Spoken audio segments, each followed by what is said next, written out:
afternoon. It's Thursday, the 1st of June, 2017, just after 1 o'clock. Welcome to UK Column News. I'm your host, Mike Robinson. Joining me today from 21st Century Wire, Patrick Henningsen.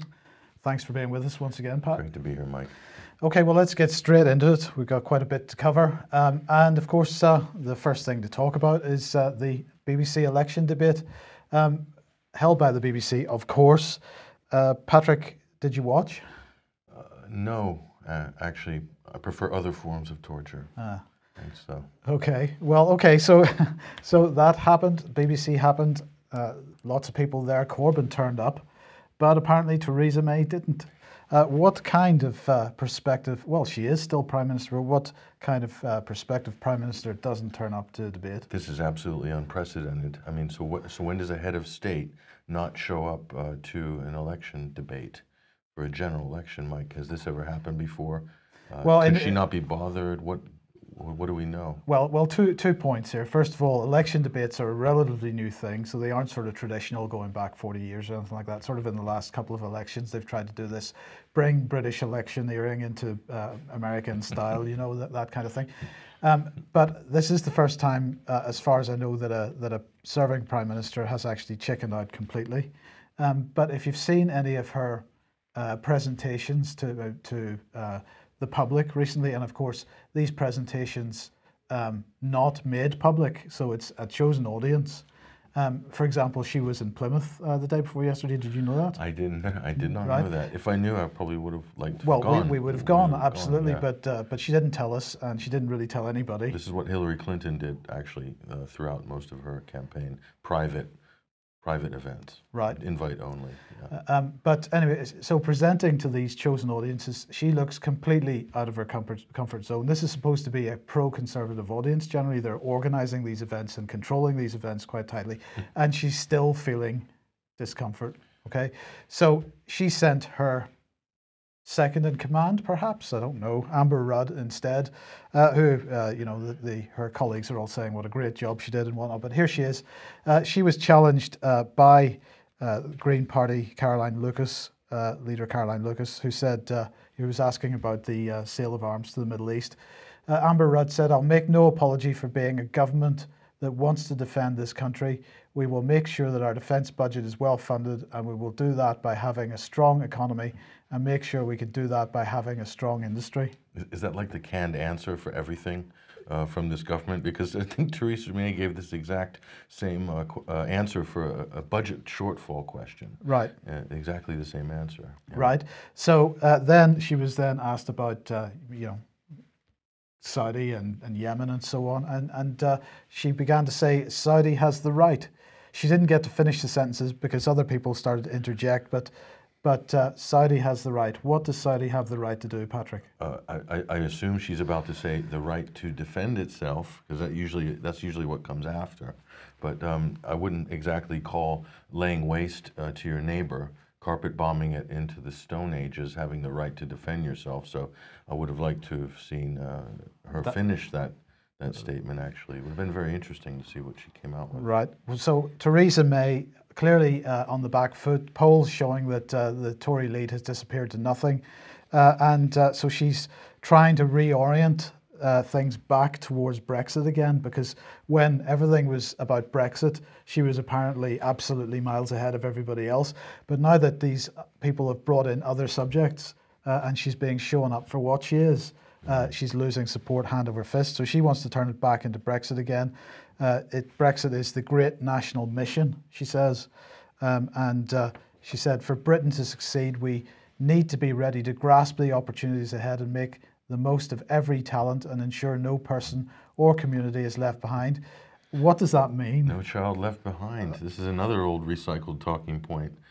So it seems like the day makeup is wearing thin already, Mike. There's no coalition opportunities in sight.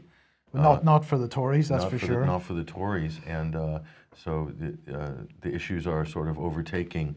The issues of the day are overtaking this government, and they seem to be losing a little bit of control of the narrative. Absolutely. So then she went on to say, and as we come together behind this great national mission to make a success of Brexit and the opportunities it brings, we will build a more united country as our shared values, interests, and aspirations bring us together. So she's moved from strong and stable to shared values, interests, and aspirations. Everything's aspirational. We're now 12 months on from the EU referendum, 12 months since British people voted for a brighter future for our country, 12 months since they voted to leave the European Union and embrace the world. And in 1 week's time, they will have the opportunity to affirm that decision and secure that brighter future by voting for me, Theresa May, to continue as Prime Minister. Did that stir you there, those words? The passion? Well, the Brexit point, Mike, is really crucial, because I remember sitting here with you a year ago, right after the referendum, and we commented at how it was all very convenient that all of a sudden the Tories took this Brexit position, which none of them had months previously, Boris Johnson or anybody, and that was clearly to sort of garner some UKIP, to peel off some UKIP voters for this. So I think that's wearing thin now. Even the UKIP voters that peeled off and sort of gave some tacit support to the Conservatives no longer believe it anymore, Mike. So the facade is crumbling very rapidly. Yeah. Okay, well, let's move on then from the election to the Brussels Economic Forum. This is taking place today, and they say that they are the flagship annual economic event of the European Commission. They say they bring together top European and international policymakers and opinion leaders, as well as civil society and business leaders. It's the place to take stock of economic developments, identify key challenges, and debate policy priorities. Sounds almost like Bilderberg. Yeah, and timed beautifully as well with the Bilderberg Conference, which we'll be covering later in the week. Absolutely. So, and later in this news program, actually, we'll be mentioning. So the Brussels Economic Forum, they say, attracts 1,000 participants every year. So what are they covering? Fighting inequality in a context of modest growth, the EU economy at 27, towards enhanced cohesion, integration, and prosperity. Do these titles make sense? No, this is kind of a poor man's Davos. Literally, a poor man's Davos. Right, and the final agenda item for this afternoon is migration, challenges and opportunities for the EU economy and society. So just before we come on to the opportunities. Yes, opportunities. Cheap labor. Absolutely. Okay. But so just before we come on to the keynote from this morning, the keynote speaker from this morning, let's just mention migration, because the Telegraph here pointing out that Spain is now bearing the brunt of a new migrant route. Is this because the Italian migrant route has had some exposure recently, and they're showing the ships going backwards and forwards, and people are starting to ask how this is taking place? Well, Spain's always had a migrant route, Mike. This was actually before the migrant crisis. The jump off point from Spain, from Morocco to Spain was sort of number one for some sub-Saharan, at least sub-Saharan East Africa, or sorry, West Africa. West Africa. Yeah. Sub-Saharan West Africa. So Spain was the route. Yeah. So that's not a new story. Well, it's new because of the scale. So it is scaled up now, and they're saying 3,300 migrants in the last 4 months. So it's starting to scale up. But anyway, getting back to the economic conference, the keynote speaker at 10 a.m. this morning was George Soros. And he had a lot to say about Europe, and we're just going to run through his speech because it is worthwhile spending a few minutes discussing it. So he began by saying, before I come to the subject of my speech, I'd like to tell you who I am and what I stand for. I am an 86-year-old Hungarian Jew who became a US citizen after the end of World War II. I learned at an early age how important it is, the kind of political regime which prevails. The formative experience of my life was the occupation of Hungary by the Nazi Germany in 1944. I probably would have perished if my father had not understood the gravity of the situation. He arranged false identity papers for his family and many other Jews, and with his help, most of us survived. And in 1947, I escaped from Hungary. So, but that's only part of the picture, Patrick.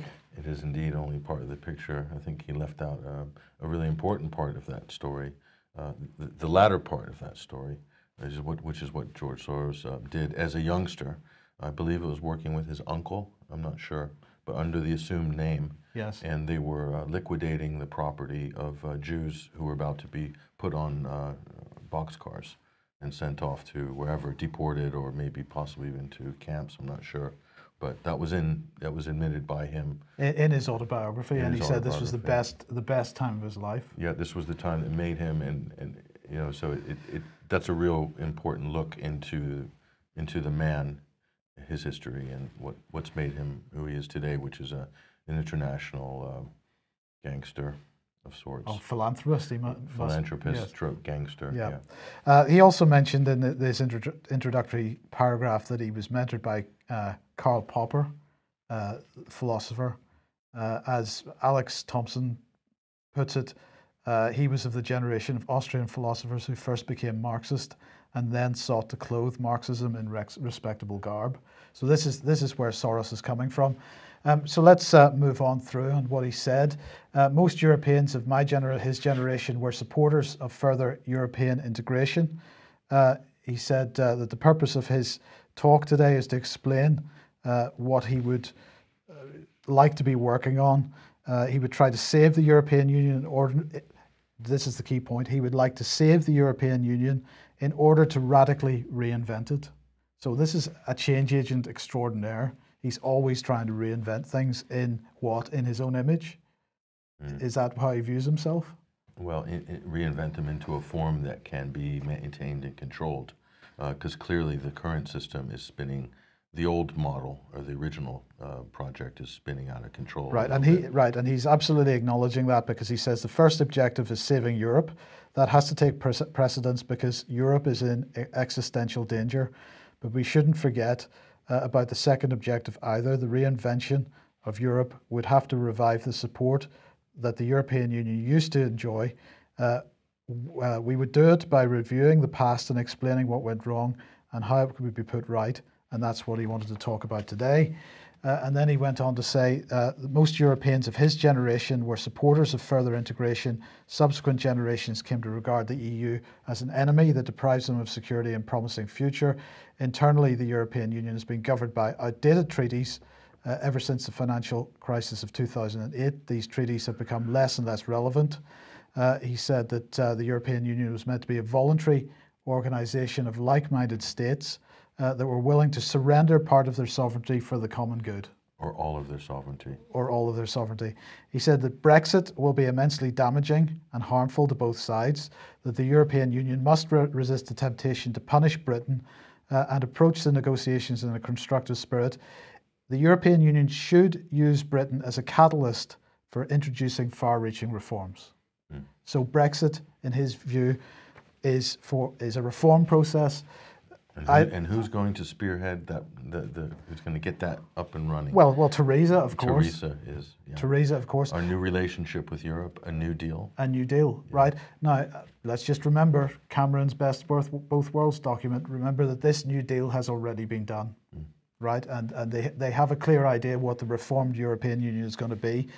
He's giving instructions here. He's telling them to stop faffing about, get on with it, or else. Or else. Yeah. Or else. He said, I'm a great believer in momentum. I call it reflexivity in my conceptual framework. So he wants to build up momentum so strong that nobody can stop it. In his conceptual framework, I get the feeling this man sees himself as somewhat of a god or a demigod of sorts. I think that's right. And he said, I can see momentum developing that would change the European Union for the better. That would require a combination of top-down and bottom-up elements, and I can see both of them evolving. How can he see that? Because he's evolving them. It's particularly the bottom-up elements here. He is evolving those. He is evolving, and on the top-down, we're talking about Wall Street. We're talking about massive leverage in currency markets. We're talking about massive leverage in trade markets. So top and bottom, as you said. So then he went on to talk about a couple of the bottom-up organizations. Pulse of Europe, the Pulse of Europe initiative. I'll show you the website in a second. And Best for Britain. These were two that he particularly cited. These are Sorosite organizations that are there to bring about change. He went on to say, those who care about the fate of the European Union will have to get actively involved. He said, I must end with a word of caution. The European Union is cumbersome, slow-moving, and often needs unanimity to enforce its rules. This is difficult to achieve when two countries, Poland and Hungary, are conspiring to oppose it, so direct threat there. But the EU needs new rules to maintain its values. It can be done, but it will require resolute action by member states and the active engagement of civil society. So that's what he said, and the active engagement of civil society. But Patrick, is it unfair to say that he is civil society? I mean, how many civil society organizations does he support? How many third sector organizations, how many quangos, how many charities, how many change agents is George Soros backing? So this is a seminal speech, by the way, Mike. I think people need to pay attention. He's laid out an absolute agenda here in a way that I have, if you look back in history, this looks like one of those speeches. Yes. That's been made by luminaries in the past, that you should really take heed and take note of what he's saying, because we can see what's coming down the pipe. Absolutely, and I thought it was worthwhile spending a little time on that. So let's just have a look. There is the sort of the masthead of the Pulse of Europe website, hashtag Pulse of Europe. Go and look at it. It is a change agent website, usual type of organization. Here's Best for Britain. Stop a Tory landslide. They're getting on the Stop a Tory landslide business, but look at the people that are running this. This is interesting, the spin here, vote to prevent extreme Brexit. So Absolutely. They're already working the margins of this issue, Mike, and forming the nuance. So the nuance will replace an actual Brexit, basically. Yes, absolutely, absolutely. Okay, we'll move on to a couple of brief ads. Let's a quick reminder of the Mortgage Compensation Seminar, which is being held on the 8th of June in Birmingham. Get involved in that. Anthony Carlin speaking at that. They're attempting to make the securitization of mortgages issue similar to PPI and other sort of banking scandals. So the new PPI. The new PPI, absolutely. So you can book at cymevents.co.uk. That's CYM events.co.uk. And of course, Media on Trial on June the 11th in Frome. You'll be speaking, Vanessa Bailey speaking, Piers Robinson, Robert Stewart, Tim Hayward, and Peter Ford. And Peter Ford, former British ambassador to Syria, is stepped in at the last minute, and he'll be delivering an address as well. That's going to be an absolutely brilliant event, probably. Absolutely. So, Bilderberg. Bilderberg 2017. They're meeting in Chantilly, Virginia, Mike. What's on the agenda this year? What's on the agenda this year is Russia, the Trump administration, the war on information, and those are the three main topics that have been identified so far. So how to stop Trump, Russia, and the internet? Correct. Basically. Correct. Okay, interesting. Correct. Now, amusingly enough, as a number of people were pushing out, the Bilderberg meetings.org website, the official website, was hacked for a short time. That's a shame. But we get a clue, perhaps.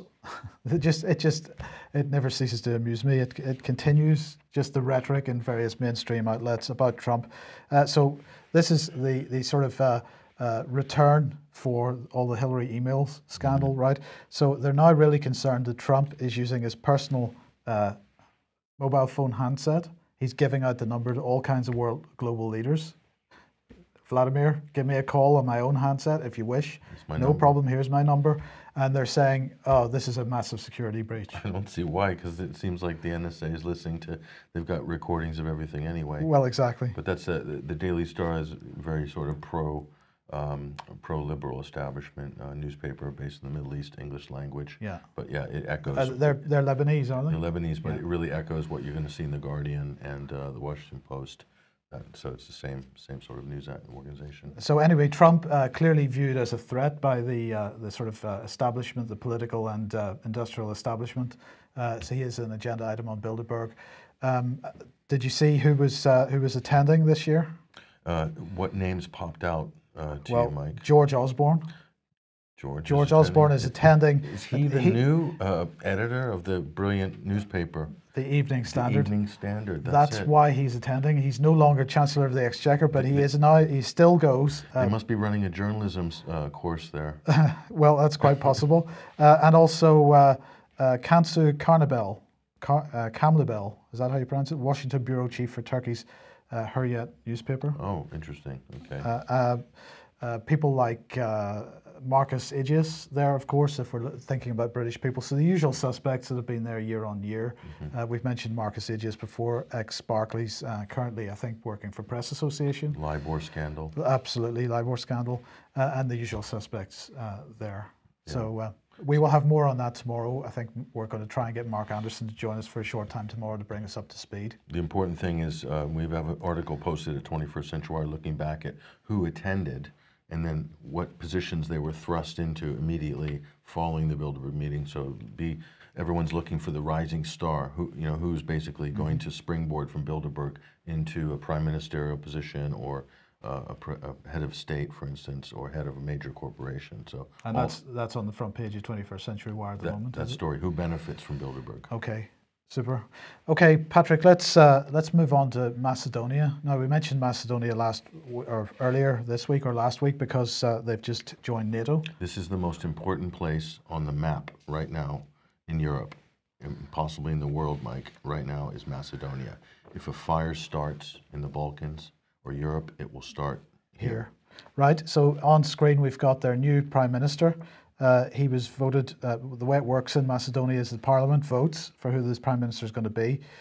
So he won the vote, and he's a Social Democrat leader, Zoran Zaev. So that was a couple of days, late on Wednesday that he was voted. 42 years old, and as I say, 120 seat parliament, 62 votes he got. So what do you think is going on here? Well, let's just have a look and see what Jens Stoltenberg's response to this was. I spoke with Prime Minister Zaev today and congratulated him on his new responsibilities. We agreed on the importance of addressing urgently needed reforms, including on good governance and the rule of law. So here we have a puppet who's been placed as Prime Minister, taking instructions from Jens Stoltenberg and others. A Sorosite puppet, in fact. Yeah, no, this new Prime Minister in Macedonia is George Soros' man. Make no mistake about it. And so a campaign was run to basically push out the competition in favor of this person, and some crazy promises were made to shoehorn this guy into power, that they'll adopt Albanian as the official language of Macedonia. So again, creating another half Albanian non-state or something like this in the Balkans. So there's that, and plus to sever the relationship with Russia, and that's really what it came down to in this election.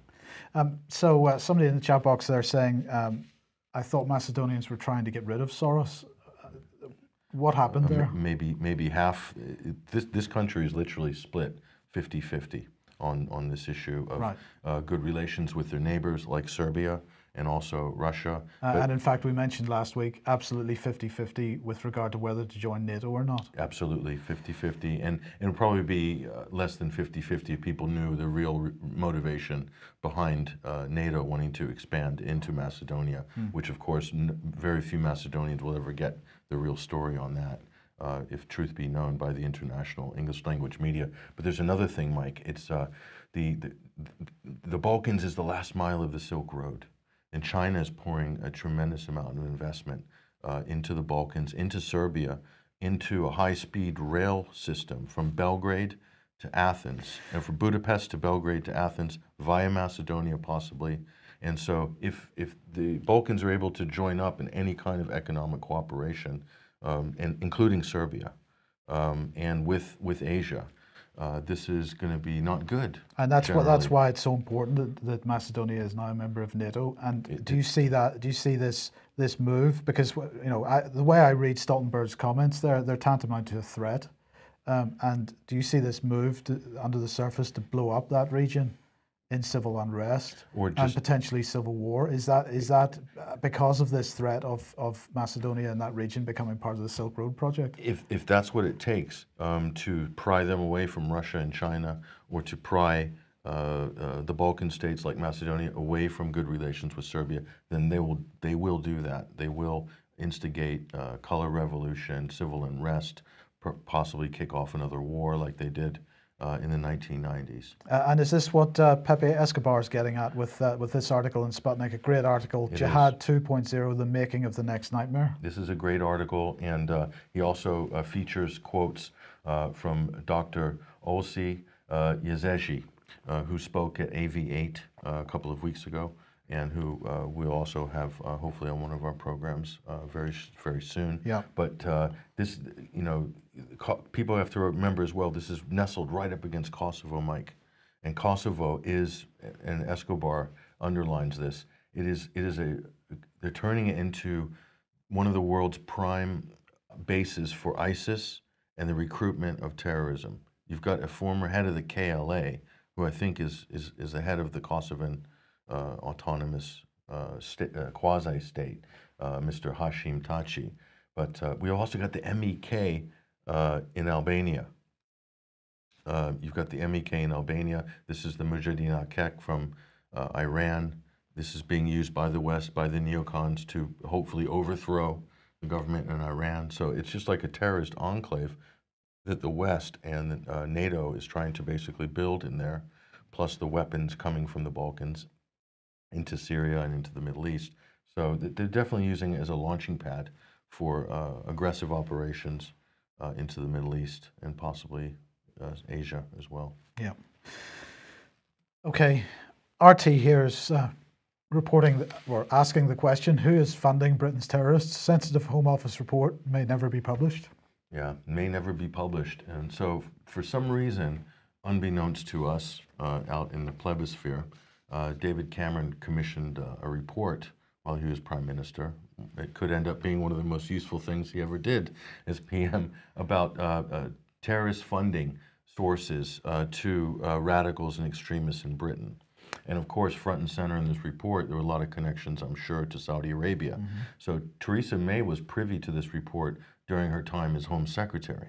So she would be very much in the know. But of course, her government has had to bury this, because here we see her in the previous slide there with the Saudi officials there in the kingdom. And of course, probably negotiating an arms deal, Mike, sale of British arms and defense procurement items into Saudi Arabia alongside the U.S. Everybody's making money, it's all good. So who cares about the terrorism in Britain or the extremist cells running amok, because there's a lot of money to be made.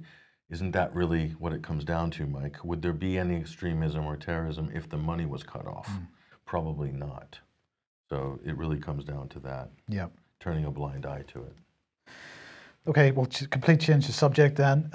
This is Financial Times. Global debt woes building up to a tidal wave. Now, this echoes an article that was published a few weeks ago in Handelsblatt, 3 weeks, I think it was, ago, and basically saying that we're starting to look at a 2008 style debt crash. More acknowledgement in the mainstream media that this is coming. Many commentators have been warning about this for quite a long time. So here we are. Global debt woes are building up. The tidal wave. U.S. companies have added $7.8 trillion of debt since 2010, and their ability to cover interest payments is at its weakest since 2008.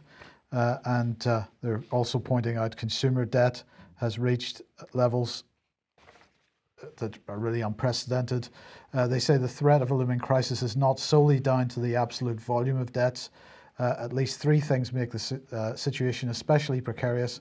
First, debt, particularly dollar denominated, is becoming more expensive. Second, the ability to repay debt is under strain in countries where revenues stem disproportionately from commodities.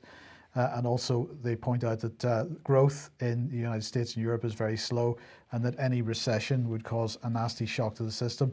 And, there's kind of we've been saying this for 4 years, sort of. In fact, we've been saying this since 2007, 2008, that they didn't solve the problem, that they're just blowing up more and more bubbles. They will never learn, and until we as a general population learn to hold these people to account, we're going to keep facing these types of disasters. It's also not the case, Mike, that we'll never learn or they'll never learn. It's that as you know, and many other people who've studied the financial crises know, it's done by design, because with the debt crisis comes all sorts of emergency solutions that need to happen, like mass privatization, for instance, selling off state assets for pennies on the dollar. If you go to a third world country, the country's carrying a lot of debt, Mike, national debt to international banks like the IMF or international institutions, right? But the people themselves don't have a large amount of consumer debt. You go to the West, and the people, we're carrying a huge amount of personal debt, each individual. And the country is carrying as well a large amount of national debt. But well, right. Now that what you just said is important, because I think we've got to get the terms right. And this word national debt is bandied around to mean government debt. National debt is the debt that everybody owes. And it's not just government debt, it's corporate debt, it's personal debt, it's mortgage debt, all kinds of debt. You know, and when you look at the national debt as a whole in the UK, and we're what, about 900% of GDP, how is that repayable? yeah, it's not. So it's going to lead to some very extreme solutions. Yes. Yeah. So Zero Hedge then reporting that hedge funds are piling into gold at the fastest rate since 2007. And of course, they're not really piling into gold, Patrick. They're piling into gold futures contracts. Not real gold. Not real gold. Paper gold. So you know, they think that anything that is sort of gold backed is a safe place. But they're taking long positions, Mike. But they're taking long positions in futures contracts, which, and of course the hedge funds don't ever want to take delivery of a physical commodity. But the point is, if they ever needed to take delivery of it, the gold isn't there to cover the claim. MF Global. So, yeah. So this is another example of a bubble. I mean, the gold market is an unbelievable bubble. But all is not well at the Bank of England because bankers don't strike, do they? Well, it seems that they do, because the Bank of England is facing a strike. They are holding a ballot on whether to, in fact, they're holding the ballot today on whether to hold a strike because they're protesting below inflation pay rises at the Bank of England. Oh, I see. It's a hard life for them. I don't know what the average Bank of England person gets paid. I'm sure it's not a living wage, Mike. Well, depends on. And I'm sure they deserve more. At least they think they deserve a lot more. Well, they do. Perhaps stressful. Perhaps they're looking at Mark Carnage's salary, because he's receiving £480,000 per year, plus £250,000 accommodation allowance. I knew there were some perks in there. Yeah, but he has done the decent thing and declined any pay rises since he joined the bank. That's very generous of him, rather isn't it? generous of our Canadian friend. But a 250 grand housing allowance, that's not bad, is it? So there you go. They're having a ballot. The ballot closes on the 21st of June, and the strikes are likely to begin in the summer, late summer, early autumn. I'd love to see the scab breakers on this busting through the picket lines at the Bank of England. Yeah. Who's going to do that? Well, indeed. Okay, and well, let's get on to more serious issues. Europol has set up a new website called Stop Child Abuse, Trace and Object. You look confused, Patrick. Trace and object. Yeah. Well, basically, they are wanting to help to trace victims of child abuse. They say they're launching a new website to trace anybody that's been affected by the problem. Well, what are they doing? They're publishing some photographs like these. Handbags, shoes, sort of corners of rooms. They're basically publishing sections of images that probably involve the abuse of children, in the hope that that some of these venues or some of these items might be identified. I find it difficult to know how a pair of shoes, which is probably one of a million pairs of the same shoes that were bought and sold, made and sold, could possibly help handbags and so on. I'm not sure how they could possibly help. They say that they're hoping that people will be able to identify the origins of items, for example, a logo on a bag or a shampoo bottle. I mean, this just seems nonsense to me, and alert the police through an anonymous tip-off or through social media. They say, we're convinced that more eyes will lead to more leads and ultimately help save these children. They say that the crucial thing is to identify the origin. They say once the origin of an object is identified, we will inform the component law enforcement authority of the involved country to further investigate this lead and hopefully speed up the identification of both the offender and the victim. In many cases, in many of these cases, the key breakthrough has been established through a small piece of information, such as identification of objects in the backgrounds of the image that provide a vital clue to the investigators. Now, Pat, I'm loath to, in one sense, to criticize, because I'm sure that these guys are probably doing the best that they can do. But this, to me, the business model here with people trafficking and child abuse, the business model is almost identical to the business model used in drug trafficking. So a small amount of money is pushed into this type of initiative, an amount of money which is absolutely inappropriate and incapable of actually making any real difference. Well, are you going to get quality leads, really? Because it says right there to generate more leads, but are there going to be quality leads? No, I believe all they're going to get, just like we saw with Madeleine McCann, for example, they're going to get inundated with phone calls and information that's going to tie up investigators for months or years, and in fact, it's going to achieve nothing. So what you're saying is the way to tackle this is how, if you want to tackle big drug cartels, or if you know, fight organized crime on that side, you need to apply the same tact, which is to go straight for the top, or try to break the syndicate at the elite level and the cartel level. Yes, we've got to understand what's driving the trafficking, and we've got to deal with that. This is just dancing around the edges of the problem, and in the meantime, people are making billions in the center.